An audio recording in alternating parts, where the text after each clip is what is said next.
Welcome, friends, to another edition of Economic Update, a weekly program devoted to the economic dimensions of our lives, our jobs, our incomes, our debts, those of our children, those looming down the road that we have to plan for now. I'm your host, Richard Wolff. I've been a professor of economics all my adult life, and currently I teach at the New School University in New York City. Well, we have a packed program today of economic updates. And we always start this program with a collection of shorter updates about important events in the last week that you may have missed, whose significance you may not have grasped right away, and about which we need to know more to understand the economic system we're living in and to cope with it as it goes through what is at best described as difficult times. One of the most dramatic events of this last week had to do with the Caterpillar Corporation based in Peoria, Illinois, one of the largest producers of agricultural and earth-moving and construction equipment in the world. A reporter led to an investigation, led to a series of investigations that the government has done into the affairs of the Caterpillar Corporation. That culminated in two events this last week. First, government agencies raided 3 buildings on the headquarters of Caterpillar in Peoria, Illinois, looking for all kinds of records, which they apparently took. And the second event was a report issued by Professor Leslie Robinson of the Tuck School of Business at Dartmouth College about the tax behavior of the Caterpillar Corporation. This is an evolving story, so let me just give you the bare bones of why this is important. The government contends, and Professor Robinson's report issued this last week demonstrates in great detail, that the Caterpillar Corporation has, for at least 12 to 15 years, cheated the United States government out of billions, that's with a B, in taxes. And it has done this by creating, in effect, a half-phony subsidiary in Switzerland. It negotiated with the Swiss government a special tax arrangement in which the behavior and the profits earned by Caterpillar in Switzerland would only be taxed at 4 to 6%. Compare that with the tax rate here in the United States that is officially 35%, and you can begin to see what tempted Caterpillar.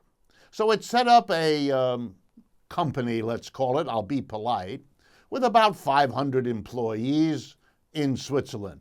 This is a very small part of Caterpillar's business, since it employs a total of 118,000 people around the world. So this office in Switzerland is very small potatoes for this company. But it booked an enormous portion of the profits.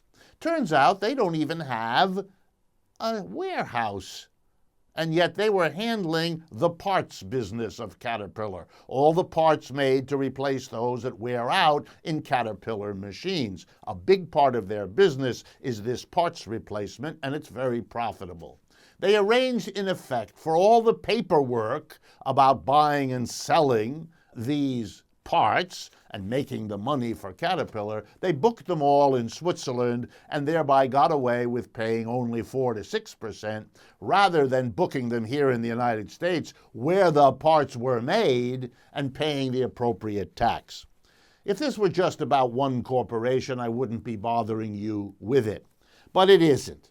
What it in fact is a kind of behavior that many U.S. corporations, and indeed many corporations in other parts of the world, do as well.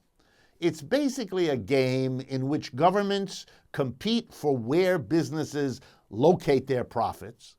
For Switzerland, think of it this way. You get Caterpillar to do the paperwork in Switzerland, to open a small office, and to keep all the records, and you get 4 to 6% of billions in profits. That's nice for you in Switzerland, basically costs you nothing. You get the company to leave the United States for this purpose, not to pay the taxes in the United States, which would have been much higher. For us here in the United States, it's of course a deadweight loss. We lose a few hundred jobs that should have been here to handle what was produced here, but that's not the big thing. We lose billions. By the way, the estimate of the United States government runs into the $3 to $4 billion estimate of what was lost from this one company alone, just over 12 to 15 years of watching it, which the government has been doing. Bottom line, when companies do this, as they do it all the time, the government of the United States loses billions in taxes. That leaves it with 3 choices, and only 3. Number 1, with that money not coming in, you can cut government programs. Give less money to poor people, give less money in loans to students, give less money to maintain the federal highway system. Somewhere there's got to be give. If you're not going to cut programs, then you have to make up the taxes you don't get from the companies that leave by taxing the rest of us, working people. In one way or another, raise the tax on alcohol, on cigarettes, on tires for your car, on the income tax, somewhere. And the third option, if you're not going to cut services and you're not going to raise taxes on the average person, is to borrow the money and put the United States even further into debt. Every one of those is bad for us, but it's good for the companies that escape taxes, and that's why they do it. And it is good to see one of them getting into trouble, but it's a tip of the tax evasion iceberg. And many more companies should be caught, should be brought up before the court, both of public opinion and the legal system, because they have done a major damage to this country and to all the rest of us. The next big item over the last week was, of course, the rollout by the Republican Party of what they propose to be an alternative to Obamacare, which they intend to repeal any day now, since the Republicans control both houses of the Congress. I don't have much to say that you can't see elsewhere, and I want to reserve my precious time on this program to expose and to analyze things that don't get the attention they deserve. But there's one dimension that I notice is not being covered about this repeal and substitution of the Republican program. And that has to do with how the new version of Obamacare, the Republican alternative, how it is going to be funded. And there's 2 important things here to understand. First, the amount of support to people provided by Obamacare is about to be reduced by the Republican alternative.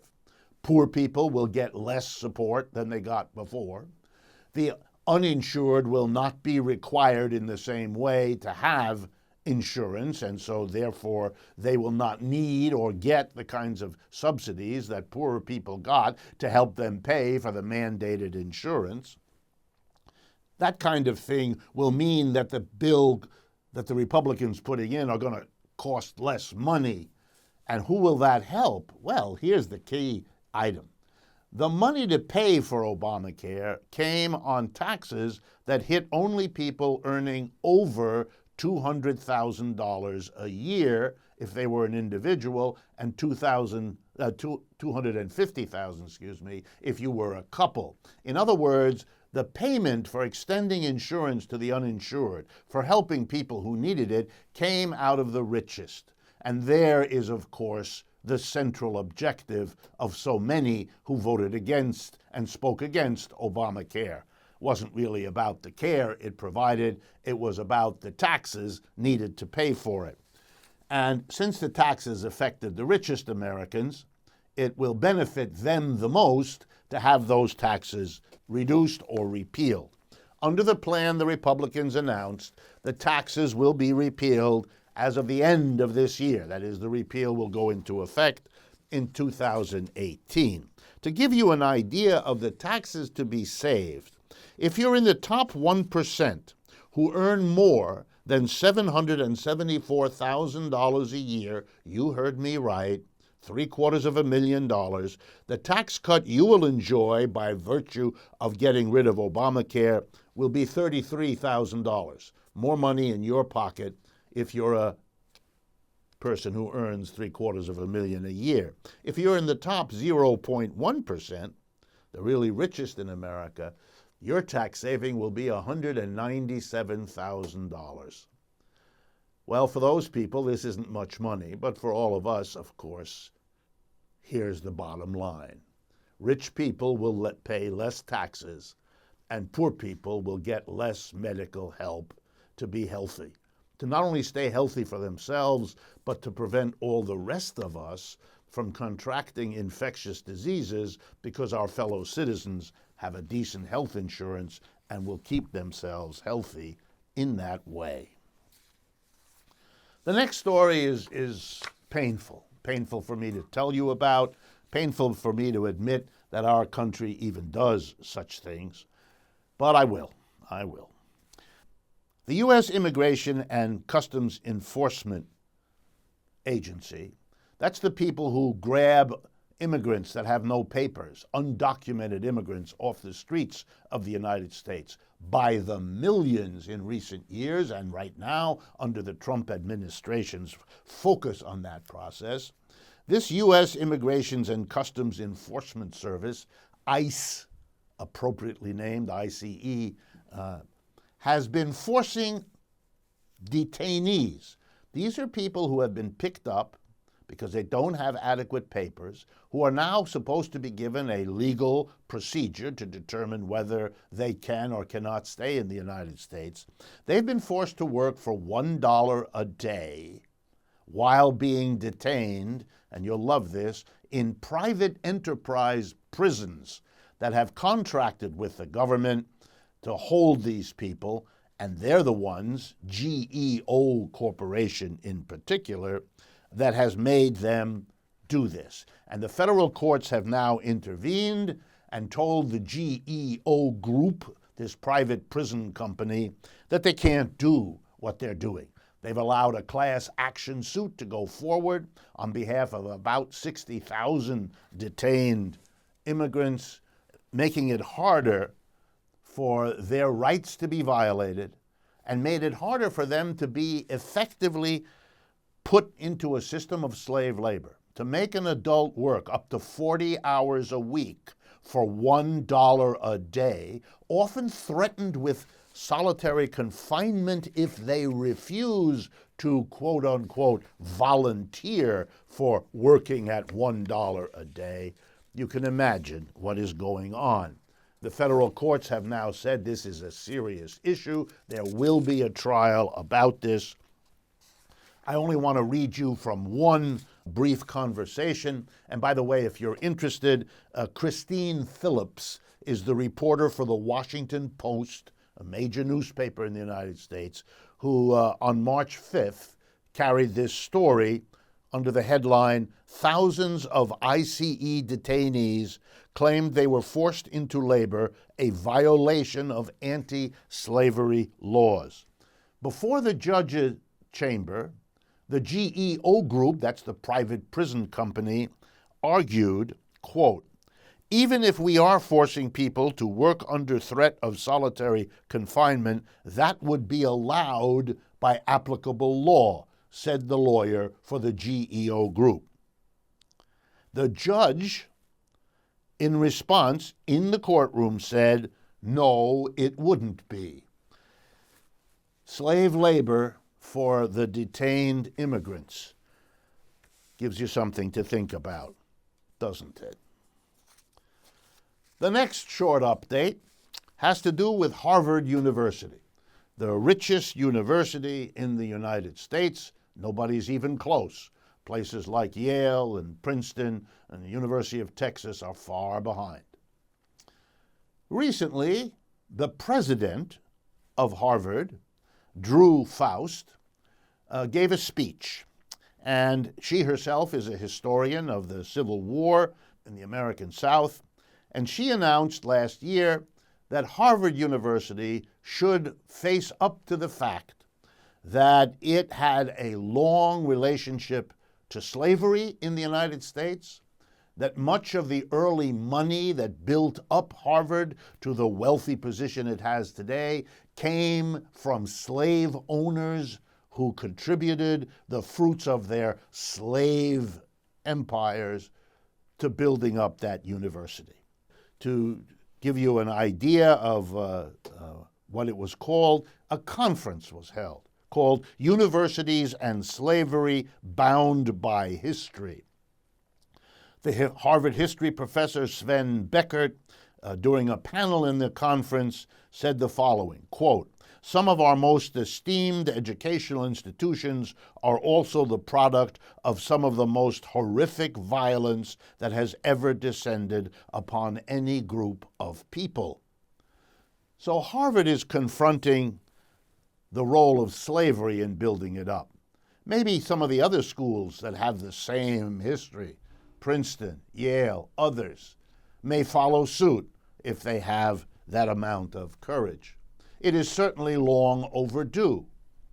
The dependence of Harvard on money from slave masters made that institution much less critical of slavery than it might otherwise have been, and that for obvious reasons.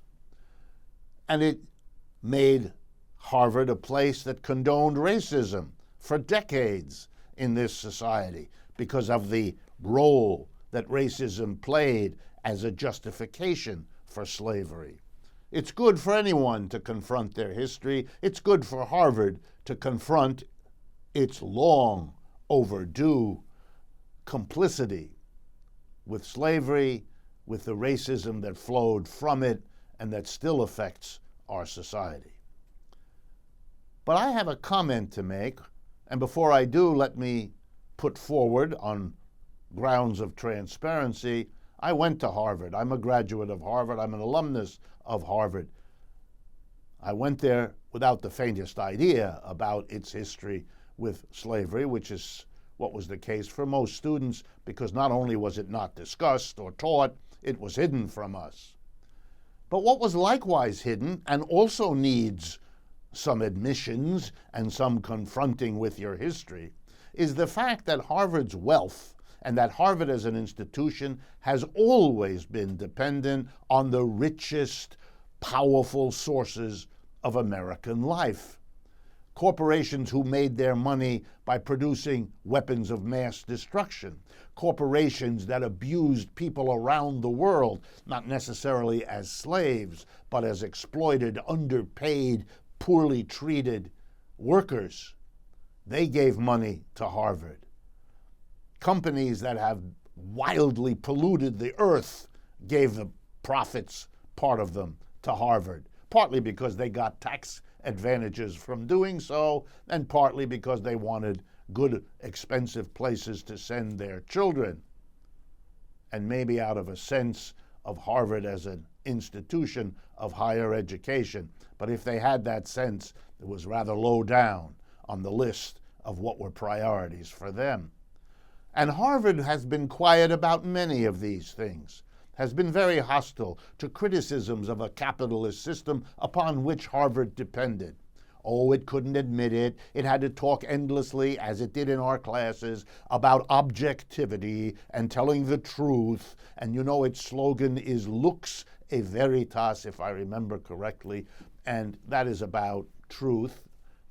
I hope I'm not confusing that with Yale. Unfortunately, I went to both those institutions, and keeping their slogans of self-congratulations clear in my mind has not been my highest priority. In any case, here's a suggestion to my alma mater, Harvard. Face up to the fact that you have benefited from and grown rich on the fruits not only of slavery in the American South, but capitalism everywhere else in the United States and indeed globally. And that has shaped what you teach, how you think of yourselves, your relationship to the rest of the educational establishment in the United States, and much else. If it's true that many of the leaders in the United States have come from places like Harvard, then it means that many of the leaders of this country have been educated in places that keep very quiet about their complicity in a whole host of awful aspects of our history, of which slavery is just one. Confronting our history, honestly, is just as difficult as confronting the reality of who and what our institutions are. Making education a private affair, which, by the way, most countries in the world do not do, means to put them at the service of the wealth that sustains them, rather than making them part of a public service equally available to everyone. Private higher education is dependent on the economic system, and if it is not a just system, then that education will reflect that, and it always has. Before I continue with the updates we still have time for, I want to make sure you all know that what we do on this program is only a small part of what we do. By we, I mean the group Democracy at Work. And we maintain websites where you can get this kind of information, only much more of it. These websites are available to you 24/7, no charge whatsoever. One is called Democracy at Work. That's all one word, democracyatwork.info, I-N-F-O. The other website is me, R.D. Wolf with two F's, rdwolf.com. So please visit rdwolf.com or democracyatwork.info if you are interested in more information, in more video and audio equipment. The websites both allow you to communicate to us. Tell us what you'd like to see on this program, what questions you'd like to have answered, what issues you'd like to have analyzed. Those websites also allow you to follow us on Facebook, Twitter, Instagram, and to keep up with us, to partner with us as we ask you to do, because you're in a position to make this program and the websites available to others who might be interested. We've been very successful partnering with you. We just want to keep it up. The next update has to do with something called the Bloomberg Billionaire Index. If you've never heard about that, let me be the first to introduce you. Bloomberg News, the largest single source of financial news around the world, owned by the former mayor of New York City, Michael Bloomberg, keeps an index up to date of billionaires. And so I thought I would tell you about that part of the world. I imagine some of you may be interested in becoming a billionaire one day yourself, and so you might like to know what their situation financially is. And for the rest of you, well, let's make a comment. But before I do, let's take a look. I chose 2 of the top 20 billionaires in the world, according to Bloomberg. The first one, and the richest person on this planet, apparently, is Bill Gates, associated with the enterprise Microsoft and with the development of the modern computer. I'm assuming most of you know who Bill Gates is. As of March 3rd, the most recent publication by Bloomberg of its billionaire index, March 3rd of this year, Bill Gates was in possession of $85.6 billion. $85.6 billion. I thought I'd break that down for you by asking you simply, or telling you rather, what this means in terms of Mr. Gates's income. I'm going to assume that he gives the $85.6 billion of assets he has to financial managers. That's what people like him virtually always do. They have neither the time nor the expertise to manage money themselves. They hire people, pay them very well to do that. And those people, sometimes called hedge funds, they will give him at least 5%. They will promise that they know how to invest money and will make him at least 5%. Often they do much better than that. Rarely do they do less well. So I'm going to use 5% as a benchmark. If you own $85.6 billion, as Bill Gates does, and this money is invested for you at 5%, very modest, by a hedge fund you hire for that purpose, you will be earning $4.3 billion per year on what you have. In other words, you have $85.6 billion, but you invest it and you earn another $4.3 billion per year just by investing it. You don't have to do anything. Mr. Bill Gates does not do anything to earn that 4.3. It's his money that does that for him through the intermediary work of the hedge fund. And now I broke it down one step further so you could really understand it.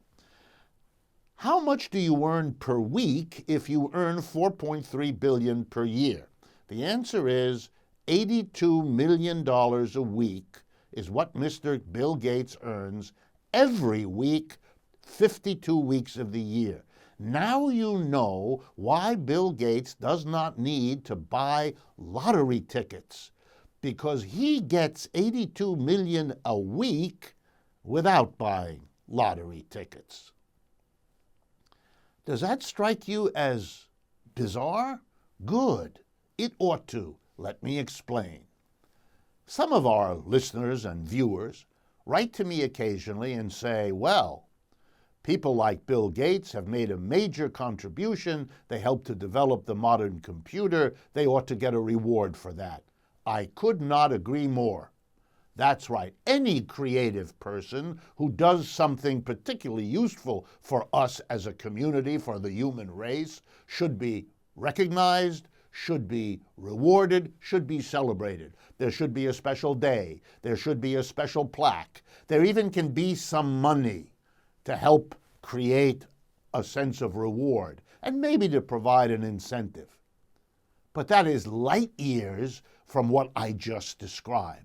That for the rest of this man's life, even though he's not working at computers at all anymore, he should be drawing down $82 million a week and deciding what he would enjoy doing with it, who he would help or not, what he would buy or not, shaping the way our economy works, because when you have that kind of money, you are a big player in this game.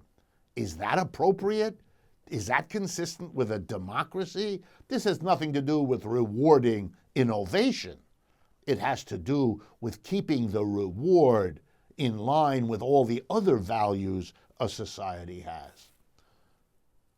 Well, I'm going to bring this first half of the program to an end by promising you that in the second half, which I would hope you stay with us to see and to hear, we can begin with discussing a second billionaire. So stay with us. This is the end only of the first half of Economic Update. After a short interlude, we will be right back. Welcome back, friends, to the second half of Economic Update here in March of 2017. Before the break, we were discussing the Bloomberg Billionaire Index, and I finished discussing with you briefly the issue of Bill Gates. And I promised to tell you about a second billionaire in the top 20, actually I think he's in the top 10, and tell you a little bit about what his situation is.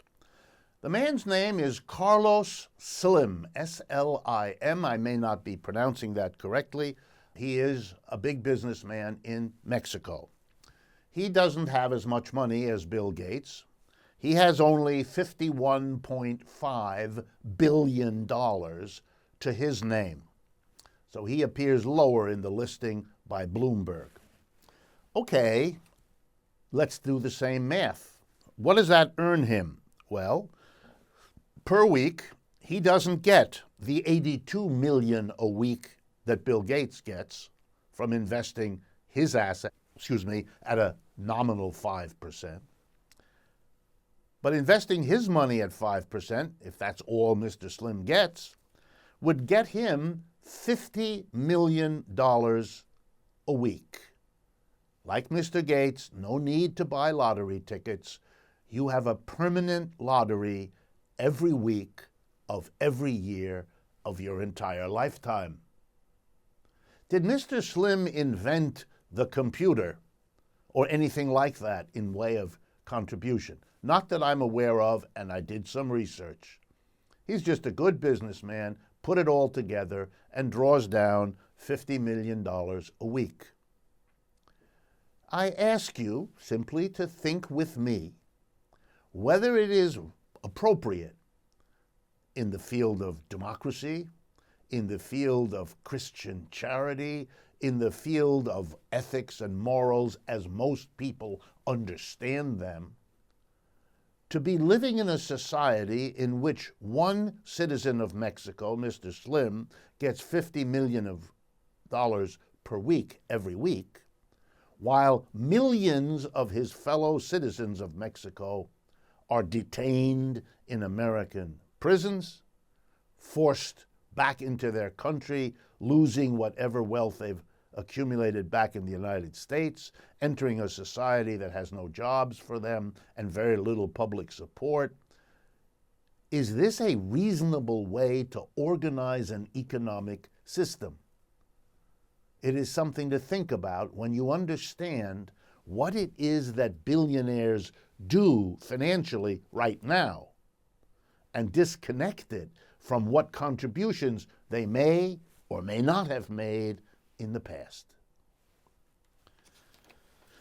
The last short update before we turn to what we usually do in the second half of this program, which is look in depth at some economic issues, has to do with two countries that are far apart, two economies that are far apart geographically, Puerto Rico on one end and the country of Greece in Europe on the other. But we're going to look at them together because they are both suffering the same basic experience. Both Puerto Rico and Greece were led by politicians over the last 20, 30 years who had a very cozy relationship with big bankers, most of whom were American, but a good number of whom were also European and Latin American. The big bankers made huge fees off of lending money to the politicians. The politicians were happy to pay these fees because they got their hands on these big loans and could cement their political power by using the loans to provide services of all kinds to Puerto Rican or Greek companies, to Puerto Rican or Greek citizens of various sorts. It made the politicians popular, it got them reelected, it made money for the bankers. Everybody was happy so long as the game lasted. However, there was no supervision here, and both Greece in Europe and Puerto Rico here as a part of the United States, which it is, borrowed way too much money for what their economies could sustain. It was good for the bankers, it was good for the politicians, it was not good for the mass of people. Why not? Because eventually the borrowing got so enormous that the only way Greece could pay back its creditors, or Puerto Rico could pay back its creditors, was by making their own people go without. Saying to their own people, we're going to tax you like you've never seen to raise money to pay back the creditors. Or we're going to cut public services to you like you've never seen in order to free up the money we used to spend to provide services to you to use instead to pay off our creditors. And interestingly, the creditors of Greece are not mostly Greeks, and the creditors of Puerto Rico are not mostly Puerto Ricans. They're nice foreign banks and institutions that are dictating to those two parts of the world what to do. And the answer is the same. In Europe, it's the European Central Bank and the European Community and the IMF that are dictating to Greece that they must cut their government programs, they must stop supporting their people's needs and use the money instead to pay off no longer the private banks who lent initially to Greece, but the governmental institutions that took over those debts. Very nice service, paying off the banks so they wouldn't be at risk with Greece anymore. The end result, well, there's no way to describe it other than to say, for example, that last week the Cologne Institute for Economic Research in Germany said that poverty in Greece had jumped 40% between 2008 and 2015, far exceeding the growth of poverty anywhere else in Europe. There are literally tens of thousands of people leaving Greece every day, particularly young people, because the unemployment rate among young people in Greece is over 50%. The unemployment rate for Greece as a whole, 23%. We are savaging, and I say we because we are the people of the world watching this go on. We are savaging this little country in one corner of Europe because of crimes committed by their leaders and by bankers who knew very well that this country couldn't sustain such debts, who could not care less, being confident that the fees they were getting was more than enough, and then in the end, the politicians would figure out a way to screw the mass of people to cover over what their own mistakes were. And in the case of Puerto Rico, the same. According to Nobel Prize-winning economist Joseph Stiglitz, quote, the control board that was established by the Republican Congress to oversee the collapsed economy of Puerto Rico, the control board's plan, quote, says Professor Stiglitz, would, and now I quote, turn the island's recession into a depression of a magnitude seldom seen around the world. The current demand of the board, an American, mainland American entity of the Congress that now controls the Puerto Rican economy, they have told the Puerto Rican government to cut about $7.6 billion in government spending over the next 2 fiscal years. That includes $1 billion in healthcare services, $300 million from the public university, and $350 million in municipal aid. This will plunge the gross product of the island down by 16% in the next fiscal year. Puerto Rico is the poorest part of the United States, and we are savaging the poorest part of this country. We have driven 100,000 people to leave Puerto Rico and come to the mainland to look for work because they're desperate. It's interesting when we are pushing Mexican nationals out, we are bringing Puerto Rican nationals in.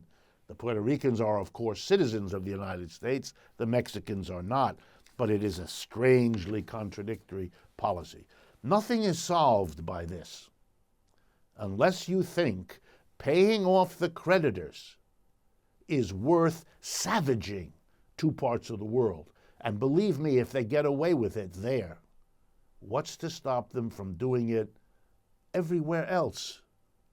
We are subordinating the needs of millions for the interest and profits of a handful of banks and institutions.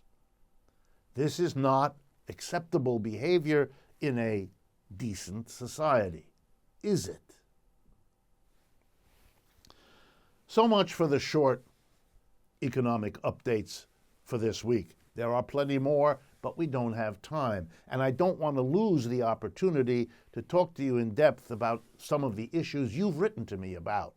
And so let me remind you, our websites, rdwolf.com and Democracy at Work, that's all one word, democracyatwork.info. Both of those websites allow you to comment on this program, what you like, what you don't like, what you'd like to see more of, what questions you'd like to see answered. I'm about to respond to a set of questions that you have been sending me.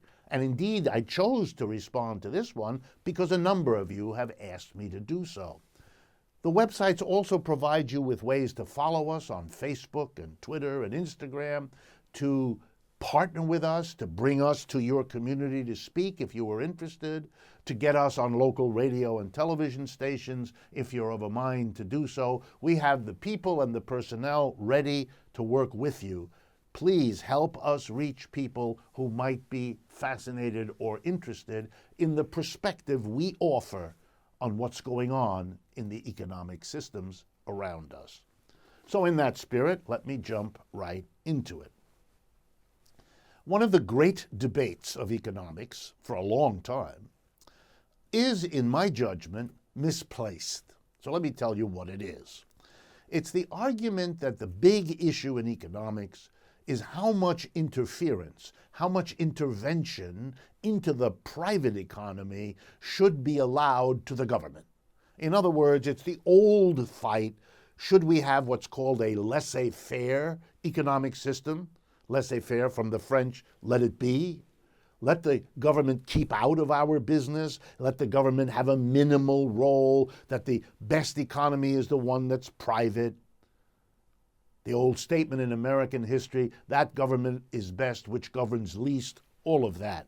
And there's been a debate. Is that a good idea? Is that a bad idea?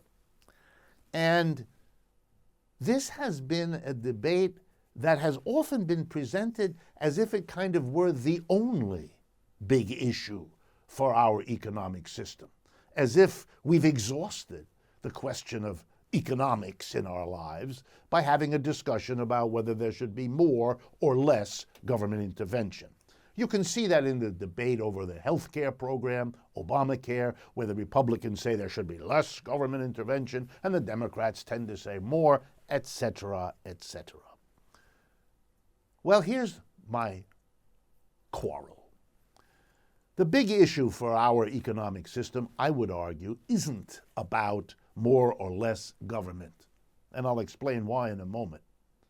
The really big issue, and it's becoming more and more the big issue, is whether we have a capitalist system or some other system, since the capitalist system is, as almost everyone would now admit, in a great deal of difficulty. So let's begin. This issue of government intervention or not is partly a little bit crazy. Why? Because the government has always been part of economic systems, not just our capitalist system, but the slave system that existed in many parts of the world for long periods of time, the feudal economic system. The capitalist system in no way unique in having the government play a role. The government of ancient Rome was a powerful government. The government of France in the 15th century was a very powerful government, and so on. All societies, all economic systems have seen a certain amount of government intervention. And we all know what the government's intervention usually is about. For example, we call upon government to defend us militarily. We call on government to have a certain police function to make sure we live up to the commitments we entered into, the contracts we have, the relationships we maintain. We often ask for the government to have particular activities that haven't worked out well when we've left them in private hands, like, for example, printing money, or making sure that the scales that merchants use to weigh the food we buy are properly measuring what it is we're actually paying for. We have commissions to watch for things. Here in the United States, we have the Food and Drug Administration and the Interstate Commerce Commission. All of these governmental regulatory bodies were brought in because the American people understood that leaving it to the private sector was not in the public interest. So the government has always had a role. Sure, we will debate how big that role should be, and that's fine. Let's debate it. Let's make an argument. It could be larger, could be smaller. The early part of our country's history, we did not give the government the job, for example, of public education. But by the middle of the 19th century, we became clear as a nation, we want our people educated. We don't want to limit our economic and political growth by not educating our people. Everybody should learn to read, to write, to do arithmetic, and so on. And guess what? We didn't think that private education was up to the task. We didn't want to make it necessary for people to have money to pay for a private school. We didn't want to limit education to people who could afford it. We didn't even want to limit education to people who wanted it. We didn't want to leave out all the people who might not want it, because the quality of all of our lives depends on how well educated all of us are. So guess what? We mandated public education. That's right. We did for public education what the current debate over Obamacare is arguing about, namely, should we mandate that you have medical care insurance? Well, we're all better off if we live among healthy people, just like we're all better off if we live among educated people. So we mandated public education, and that, of course, meant that we gave it to the public to do it. The government educates us. That's where the vast majority of people get educated, from kindergarten through the university. The vast bulk of our people, educated at all levels, are educated by the government. Okay, can there be a debate about this? Of course there can. Most European countries don't have private education of any kind. It's all public, and their argument is that's the only way to keep it equal and democratic. We don't accept that argument in the United States, at least some of us don't. So we don't do it that way, although that may change. Who knows? But let's go back to the basic question. Is that all there is to argue about? No. That's not even the most important thing in our economy. Here's what is. How do we organize production? Before we get into the question of what role the government has, how do we organize, literally, the production of goods and services in our economy, in the stores, in the factories, in the offices? Well, the answer is we've done it in a particular way, which is called capitalism. It's indeed what the word capitalism means. We organize it such that a very small number of people, the owner of the business, maybe the owner and the top managers. If it's a big corporation, then it's the major shareholders, the entities, the individuals that own the big blocks of shares, and the board of directors that they elect, because that's how you get to be on the board of directors of a corporation. The shareholders vote for you. They don't vote one shareholder, one vote. They vote one share, one vote. So if you're a big bank and you own 2 million shares, well, you get 2 million votes. So you get the picture. The major shareholders elect the board of directors, and they make all the decisions. What to produce, how to produce, where to produce, and what to do with the profits. We may all work in an enterprise helping to produce those profits, but what's done with them is decided by a tiny minority of people at the top. We call them employers, and we call all the rest of us employees.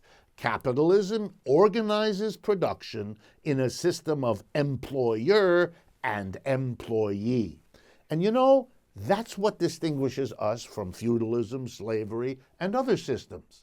In slavery, the organization is master-slave. The person who makes all the decisions also owns the person who works. In feudalism, it's the lord and the serf. The serf is not the property of the lord, but the serf lives and kind of has to stay on the land that the lord oversees. The lord has all the power and tells the serf what to do. In capitalism, we have the employer and the employee. The employee is not a slave. He's not owned by the employer. And he's also not stuck in a particular job, having to stay there. He's not a serf either. In capitalism, the employee is free in the sense that he enters or she enters into a contract with the employer, and that's how work gets done. A contract in which the employer signs a commitment. I'm going to pay you, the employee, such and such an amount of money, and you're going to come and work for me. And whatever you produce while working for me is mine. You're taken care of by me paying you. If you produce a lot more for me than I pay you, that's my good fortune. That's how capitalism works. And that is how capitalism works, whether you have a lot of government intervention or a little. So the question isn't only, should we debate more or less government intervention? The real question is, for me, is this the way we want to organize production? You know, after all, slavery in the end was overthrown by people who didn't want it anymore. above all the slaves, but even a good number of the masters didn't like it anymore. And the same is true of feudalism. It was eventually overthrown. It was eventually allowed or pushed to die when the serfs wouldn't tolerate it anymore, and many of the lords agreed to let it go, that it wasn't working as a social arrangement. So here we are with capitalism, the system that in a sense has come after slavery, that had a good bit to do with overthrowing slavery. It had a good bit to do with overthrowing feudalism, like it had a good bit to do with overthrowing kings and queens. You remember the American Revolution? We didn't want to be governed by a king in England. The French Revolution, the French people didn't want to be governed by feudalism or feudal lords, so they created a capitalism as an alternative. They hoped that a capitalism with employers and employees would work differently, would work better than the master-slave relationship that defined slavery and the lord-serf relationship that defined feudalism. Well, we've come to a point, I think, here in the United States and around the world, that this capitalist system of organizing production with employers and employees is long overdue to be questioned, to be challenged. Is this the only way to do this? Is this enough of an improvement over slavery and feudalism for us to be satisfied? Or can we, should we, might we do it in a different way? I don't want that question, which I think is fundamental, to be lost in an endless and very repetitive debate about more or less government. Because, you know, that debate leaves unquestioned the capitalist way of organizing production. Well then, is there an alternative? And the answer is kind of obvious. Of course there is. There always has been. Just like there was always an alternative to slavery or feudalism, there's always been an alternative to capitalism. What's the alternative? To end the employer-employee way of organizing production. And what would that be? Again, kind of simple because it's very old. It would be making production into a community affair. What does that mean? All the workers, the one who sweeps, the one who works the machine, the one who keeps the records in the office, the one who, you fill in the blank, all the workers together, collectively, democratically decide what happens in the workplace, whether it's a factory, a store, or an office. That would be the end of capitalism because it isn't got employer-employee. Or another way of saying the same thing, the employers and the employees are the same people. It becomes a community affair, not the affair of a tiny number making the decisions that a large number have to live with, but they have no control. That's why capitalism is not a democratic system at the workplace, whatever it does in the community. At the workplace, a tiny group of people give orders, and a large number of people take them. And the order takers don't get to vote over who's giving them the orders. That's not how it works. Conclusion, friends. Don't be taken in by the notion that more or less government is what economics is about or what economic debates should be, could be, must be about. That's simply not the case.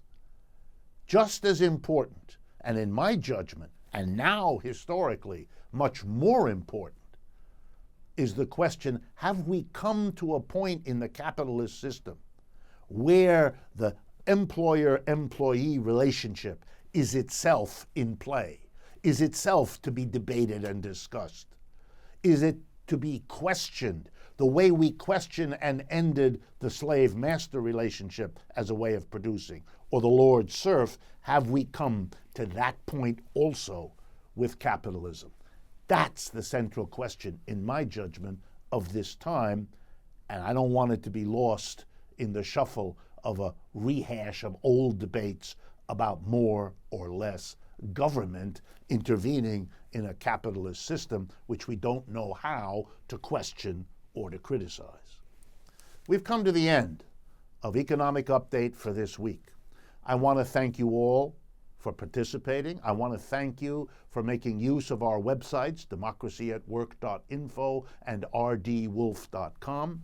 I want to ask you to partner with us by making this program's existence known to your friends and associates. I want to thank truthout.org, that remarkable independent source of news and analysis that has been partnering with us for a long time. It is a pleasure for me to produce this program, to present it to you, and I look forward to speaking with you again next week.